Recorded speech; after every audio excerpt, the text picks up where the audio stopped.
5 NBA players that fell off this season. My name is Joshua Envyerz, and I'm still not partnered, so I won't be making any money off this video or any of my videos for the past 2 months until the point I am partnered. So I have a Patreon if you want to donate to, and I get it if you're too poor to donate $1, because I'm too poor to do so myself. If you don't want to directly support me, then indirectly support me by going to greenmangaming.com by clicking the link in the description and buying yourself something nice. They have great sales on PlayStation 4 games and PC games, up to 80% off. Speaking of 80% off, the Memphis Grizzlies are missing 80% of their roster.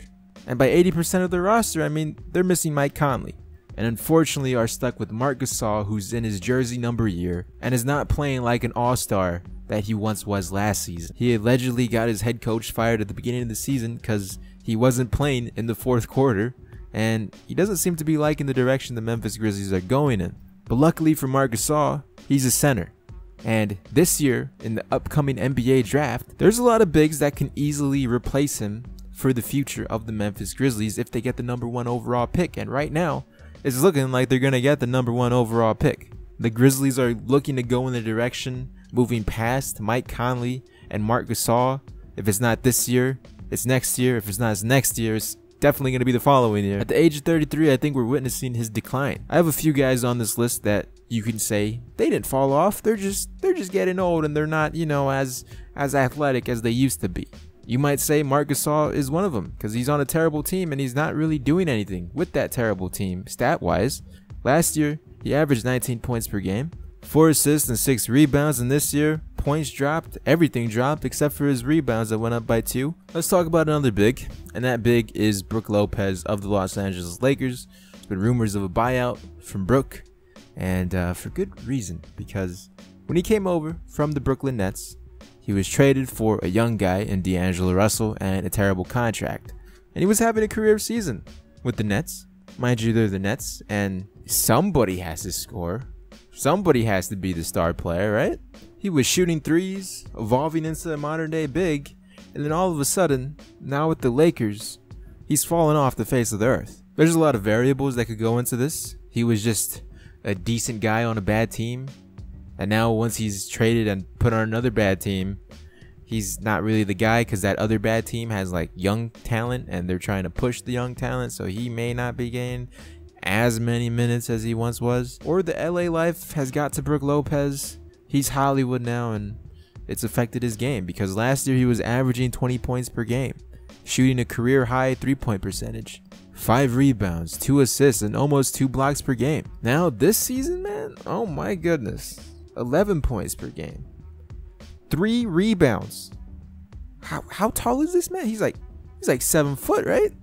3 rebounds. Okay. 1 assist, 1 block. What happened, Brook? Let's stay in LA for the next one and talk about Isaiah Thomas, who was traded from the Cavs after like 15 games or something like that to the Lakers, and is one of the more interesting stories in the NBA today because just last year with the Boston Celtics, he was the savior of that organization. He was one of the top MVP vote getters last year, to now all of a sudden being flip-flopped from 2 teams in a span of 1 year, being upset at LeBron, destroying the Cavs from the inside, and now on the Lakers where he's having what seems like a better time, but compared to his Boston Celtics year, Isaiah Thomas will most likely never be that Isaiah Thomas of last year, which is absolutely crazy to say because that was just last year. 1 year does the world difference because 28 points per game, almost 29. He was almost averaging the same amount of rebounds that Brook Lopez is averaging this year, and almost 6 assists to now averaging 15 points per game, 2 rebounds, and 4 assists. I honestly hope that he could get back to that level, but at this rate, it doesn't look good because what team needs a ball-dominant short point guard to just chuck up shots and hopefully make them?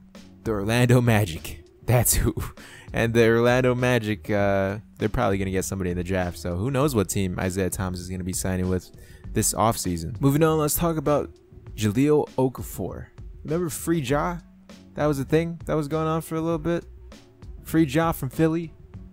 They freed him. But I think he got locked back up again. Just like Isaiah Thomas, Jahlil Okafor's story is kind of crazy right now too, considering the high school player that he was, the university that he went to in Duke, the national championship that he won, and because of that was slip and sliding with the number 1 spot and the number 2 spot on who's going first, Karl-Anthony Towns or Jahlil Okafor.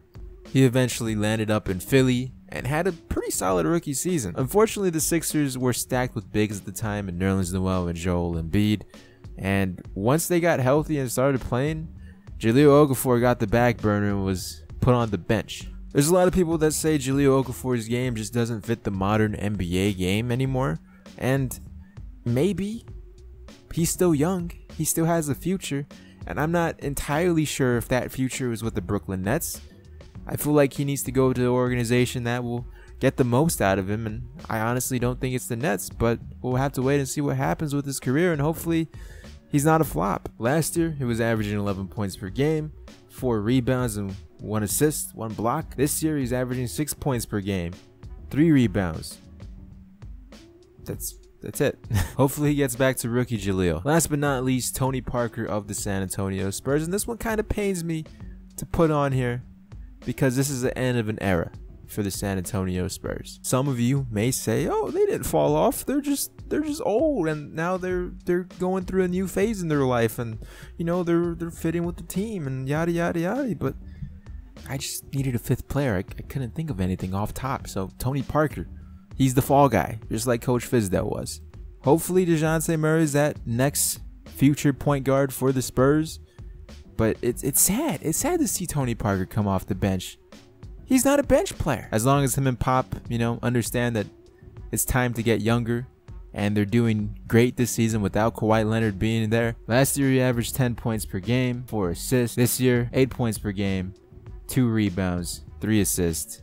Not that much of a fall off, but it's a gradual fall off. Not a drastic fall off, a gradual fall off throughout the years. It's gonna be a sad day when TP retires. I ain't jacking what them other niggas doing. I set my goals and then I go and pursue it. They ain't never believe me, but it's funny nowadays when people see me, they're congratulating like I always knew it. It's kinda foolish. I shine brighter than all your jewelers, my flow the truest. I'm about to run the whole industry like a nigga Jewish. Some of my day one niggas be the ones I ain't cool with because they switch up on you, they turn it